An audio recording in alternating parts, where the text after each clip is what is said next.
Chris Cross, l'enfance en tête-à-tête avec la gloire. Ils n'étaient indies que des enfants lorsque le monde les a découverts. Chris McDaddy Kelly et Chris Daddy Mac Smith, deux meilleurs amis d'Atlanta qui ont transformé une apparition dans un centre commercial en un moment qui a changé l'histoire de la musique. À 13 ans, ils étaient des superstars mondiales. Leurs visages figuraient sur les couvertures de magazines. Leurs chansons dominaient les classements et leurs vêtements portés à l'envers ont lancé une tendance nationale. Et derrière la célébrité, derrière le style et le succès se cachait une histoire plus profonde, faite de pression, d'identité et d'un lien mis à l'épreuve par le temps. Comment la célébrité précoce façonne-t-elle une vie? Et que se passe-t-il lorsque les applaudissements s'éteignent mais que les attentes persistent? Les réponses se trouvent dans une histoire à la fois inspirante et bouleversante. Une amitié qui a déclenché une révolution culturelle. Acte, une amitié à Atlanta, un tournant au centre commercial. Dans la ville vibrante d'Atlanta en Géorgie, un lieu animé par la musique, la créativité et la fierté culturelle, une amitié se formait discrètement dans une salle de classe. James Christopher Kelly et Christopher Smith, tous deux nés à la fin des années 1970, se sont rencontrés en première année et sont rapidement devenus inséparables.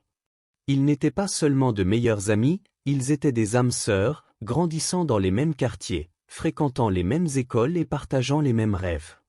Leur lien était inébranlable bien avant que l'un ou l'autre n'imagine monter sur scène.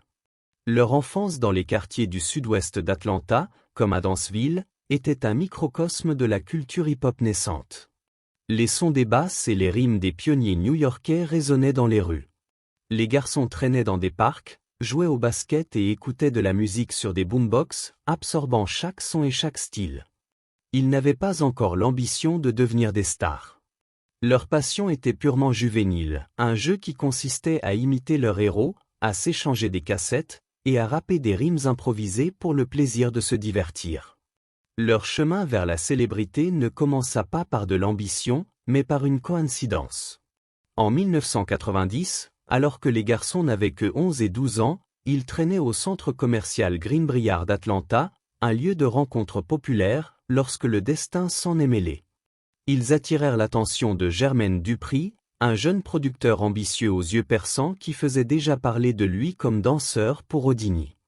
Dupri ne cherchait pas de talent ce jour-là, mais quelque chose dans leur attitude, leur confiance ludique, leur sens de la mode, même si c'était juste des vêtements amples, et leur complicité l'arrêta net. Ils n'étaient pas des rappeurs, ils ne passaient pas d'audition, ils étaient simplement eux-mêmes. Mais Dupri aperçut quelque chose de spécial. Il les a abordés, a entamé une conversation et a vite compris que même s'ils n'avaient aucune expérience musicale, ils avaient de la personnalité et en abondance un charisme brut qui ne s'enseigne pas. Il décida de leur donner une chance, les signant comme les premiers artistes de son nouveau label, So So Def Recording. Le duo, désormais connu sous les noms de Mac Daddy, Chris Kelly, et Daddy Mac, Chris Smith, devint Chris Cross, un nom qui allait bientôt faire le tour du monde. La transformation de simples enfants en stars internationales fut fulgurante. Sous la tutelle de Dupri, ils enregistrèrent leur premier album, Totally Crossed Out. Sorti le 31 mars 1992, l'album devint un phénomène irrésistible, propulsé par le single Jump. La chanson est un chef-d'œuvre de production juvénile. Avec son rythme entraînant, ses paroles simples et son refrain contagieux, Jump entra directement à la première place du Billboard Hot 100 et y resta pendant 8 semaines. C'était une réussite impressionnante pour n'importe quel artiste, et encore plus pour deux collégiens. Le single fut certifié double disque de platine et Totally Crossed Out se vendit à plus de 4 millions d'exemplaires rien qu'aux États-Unis. Chris Cross ne faisait pas que de la musique, il faisait des déclarations. Leur style emblématique de vêtements portés à l'envers attira les regards, suscita des débats et déclencha une véritable tendance au sein de la culture jeunesse. Ce n'était pas qu'un coup marketing, c'était un mouvement. Leur look devint un symbole de rébellion ludique et des enfants partout en Amérique, et même à l'étranger, imitèrent le duo, inversant pantalons et chemise en leur hommage. L'impact culturel de Chris Cross ne s'arrêta pas à la musique et à la mode. En 1992, ils furent invités à rejoindre Michael Jackson lors de la tournée européenne de son Dangerous World Tour, ce qui les exposa à des millions de fans dans le monde entier et confirma leur statut de véritables stars. La même année, ils firent des apparitions dans les clips de TLC, Run DMC et participèrent à des émissions télévisées à succès comme à Different World et In Living Color. Ils n'étaient plus simplement deux garçons d'Atlanta, ils étaient devenus des icônes mondiales. Acte 2, grandir sous les projecteurs, la pression et l'évolution. Après le succès fulgurant de Totally Crossed Out, Kris Kross se retrouvait sur un piédestal que peu d'enfants stars atteignent. Et à cette hauteur, une seule question demeurait, pouvait-il y rester?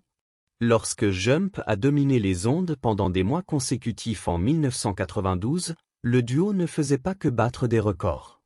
Il redéfinissait ce qui était possible pour les enfants dans le hip-hop. Mais le succès, surtout à un si jeune âge, a un prix. Et pour Chris Kelly et Chris Smith, ce prix allait devenir de plus en plus évident au fil des années. En 1993, à peine adolescents, ils sortent leur deuxième album, Da Bomb. La musique est plus brute, les paroles plus affirmées et l'attitude clairement plus mature. L'énergie ludique qui définissait Jump a laissé place à une volonté consciente de grandir à la fois sur le plan musical et personnel. Le single principal, All Right, avec la légende du reggae Super K, laissait entrevoir une identité plus affirmée. Un autre morceau, Am Real, répondait aux critiques de l'industrie, réfutant l'idée que Kris Kross n'était qu'un produit fabriqué par Jermaine Dupri. Malgré ce virage stylistique marqué, Da Bomb est certifié disque de platine. Un exploit rare pour un deuxième album, surtout pour des artistes devenus célèbres avant même l'adolescence. Mais même si l'album rencontre un succès commercial, il devient évident que le public n'est pas prêt à voir Kris Kross autrement que comme les enfants en vêtements retournés. Leur look emblématique, autrefois célébré pour son originalité, commence à devenir un fardeau. Il est de plus en plus perçu comme un simple coup marketing plutôt qu'un véritable choix stylistique. Et les garçons commencent à l'abandonner aussi bien dans leur apparence que dans leur attitude.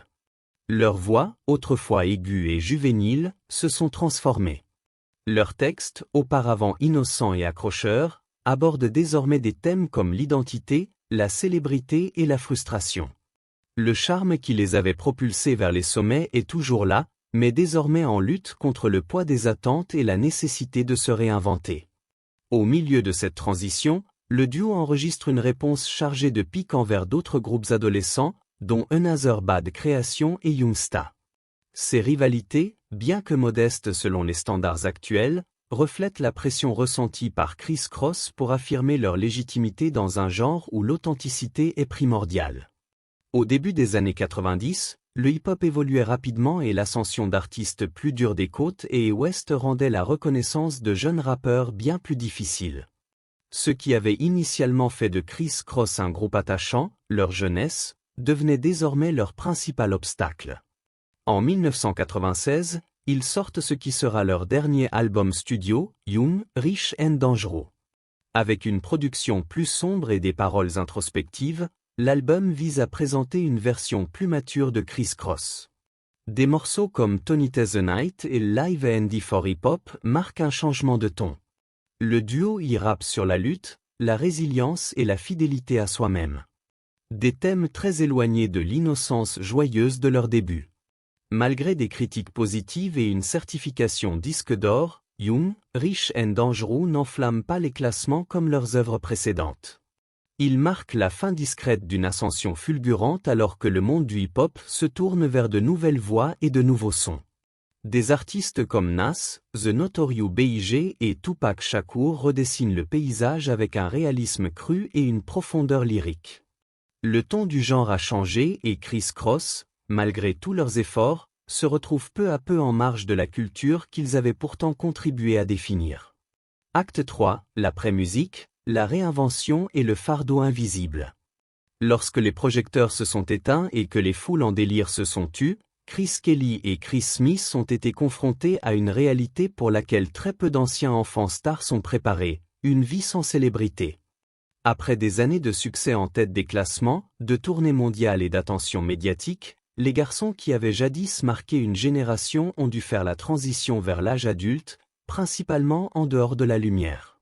Ce n'était pas simplement un changement de carrière, c'était une véritable reconstruction identitaire. Pendant si longtemps, ils avaient été connus comme Criss Cross. Mais une fois les applaudissements dissipés, la question est devenue: qui étaient Chris Kelly et Chris Smith sans les vêtements à l'envers et les beats emblématiques? Les deux artistes sont discrètement retournés à Atlanta et ont repris leurs études, s'inscrivant à la Woodward Academy, une école préparatoire réputée située à College Park en Géorgie. Leur retour à une vie ordinaire n'avait rien de glamour, mais il était nécessaire. Chris Kelly, le plus réservé des deux, s'est passionné pour la production et l'ingénierie audio. Il a fondé son propre label, Ses Connexions Records, dans l'espoir de transmettre son expérience à de jeunes artistes et de rester connecté à la musique dans une perspective plus discrète. Kelly ne recherchait plus la lumière. Il voulait désormais la créer pour les autres. Smith, quant à lui, a suivi une voie plus entrepreneuriale. Il a étudié le marketing et la gestion, puis a lancé One Life Entertainment Inc., une entreprise qui lui permettait de rester lié à l'industrie du divertissement, mais selon ses propres termes. Au fil du temps, il a élargi ses intérêts à la mode et à l'art, devenant un créatif multidisciplinaire. Si Criss Cross les avait propulsés au sommet de la célébrité des années 90, les deux hommes tentaient désormais de construire quelque chose de personnel, non plus en duo, mais chacun de son côté. Malgré les chemins différents qu'ils ont empruntés, le lien entre Kelly et Smith est resté intact. Ils se connaissaient depuis la première année. Ils avaient construit ensemble quelque chose que seuls eux pouvaient vraiment comprendre. Même en menant des vies indépendantes, leur amitié a résisté à l'épreuve du temps et de la distance. Ils sont restés en contact, collaborant occasionnellement ou se remémorant leur parcours commun. Puis 2013, le 20e anniversaire de So So Def Recording. Jermaine Dupri a organisé un concert de retrouvailles au Fox Theatre d'Atlanta pour célébrer le label qui avait lancé tant de carrières. Et parmi les invités spéciaux, Criss Cross est remonté sur scène. C'était leur première performance majeure depuis plus de 10 ans. La foule a explosé d'émotion. Les fans, anciens comme nouveaux, ont dansé, crié et chanté avec eux. Chris Kelly et Chris Smith ont retrouvé l'énergie de leur jeunesse avec intensité. La performance fut électrique, nostalgique et profondément émouvante. Le temps d'une soirée, Criss Cross n'était pas un souvenir. Ils étaient bien vivants, vibrants et reprirent leur place dans l'histoire du hip-hop. Mais derrière ce retour triomphal se cachait une réalité bien plus complexe. Chris Kelly avait passé une grande partie de sa vie adulte à essayer de s'adapter à un monde où la célébrité qu'il avait autrefois définie avait pratiquement disparu.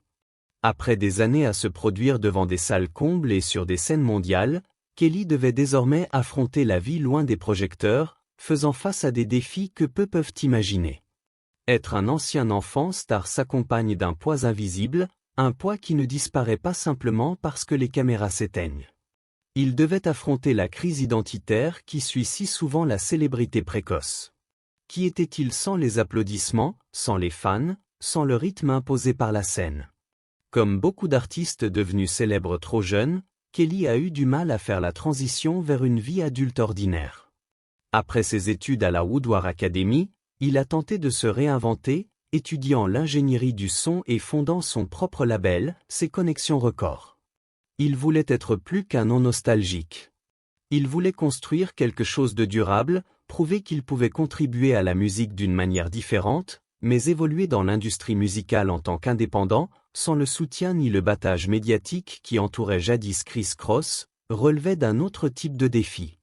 De nombreuses portes qui s'ouvraient autrefois avec enthousiasme restaient désormais closes. Au fil des années, Kelly est resté proche de son ami de toujours et partenaire musical Chris Smith, et leur lien a perduré bien après que les médias se soient désintéressés d'eux. Pourtant, même avec cette base solide d'amitié, le poids émotionnel d'une célébrité éphémère et la difficulté à trouver sa place dans une industrie musicale en constante évolution persistaient. Il y eut quelques apparitions publiques, des interviews et de longues périodes de silence où il semblait se retirer du monde. Il parlait rarement en profondeur de ce qu'il ressentait, Mais ceux qui lui étaient proches savaient les luttes intérieures qu'il menait. La pression de vivre à la hauteur d'un héritage précoce, l'incertitude quant à sa place dans un monde musical qui changeait rapidement, et le désir profond d'être reconnu pour plus qu'un simple tube de jeunesse. Acte 4, la perte qui a bouleversé une génération de fans. Le 1er mai 2013, une date qui a bouleversé la communauté hip-hop et transpercé le cœur de millions de personnes qui avaient autrefois dansé au rythme entraînant de Jump. Ce jour-là, Chris Kelly, connu dans le monde entier sous le nom de Mac Daddy, a été déclaré mort à seulement 34 ans. La nouvelle semblait irréelle. Pour toute une génération ayant grandi avec Chris Cross, c'était comme perdre une part de son enfance, comme si la bande-son de leur jeunesse s'était soudainement tue. Les circonstances entourant la mort de Kelly étaient tragiques, mais peut-être pas entièrement surprenantes pour ses proches. Selon un rapport officiel du bureau du médecin légiste du comté de Fulton, Kelly est décédé d'une overdose liée à une combinaison de drogues. Sa mère, Donna Kelly Pratt, et son oncle, Lamar Williams, ont tous deux confirmé que Chris luttait depuis longtemps contre une dépendance et que dans les derniers jours précédant sa mort, il avait de nouveau essayé de s'en sortir. Des documents de police ont révélé que Kelly avait été retrouvé inconscient à son domicile d'Atlanta et transporté d'urgence au campus sud de l'Atlanta Medical Center. Malgré les efforts pour le ranimer, il a été déclaré mort peu après 17 heures. La veille, il avait filmé une vidéo bouleversante de lui-même en train de rapper, une performance brute et solitaire enregistrée chez lui, entourée des signes du chaos. Dans cette vidéo, ses paroles faisaient allusion à la mort, à l'obscurité et au désespoir. Il était désorienté, hors rythme, murmurant des phrases sur une pièce remplie de cadavres.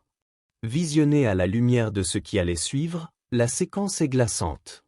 Ce n'était pas juste une performance, c'était un appel à l'aide. Les hommages ont afflué du monde entier de la musique.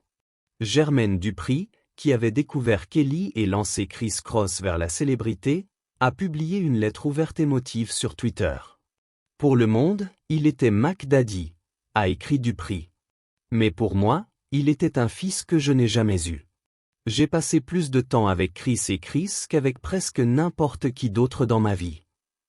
Sa douleur était palpable. Il n'a pas seulement perdu un artiste, il a perdu un membre de sa famille. Chris Kelly n'était pas juste un autre nom tragique dans l'actualité.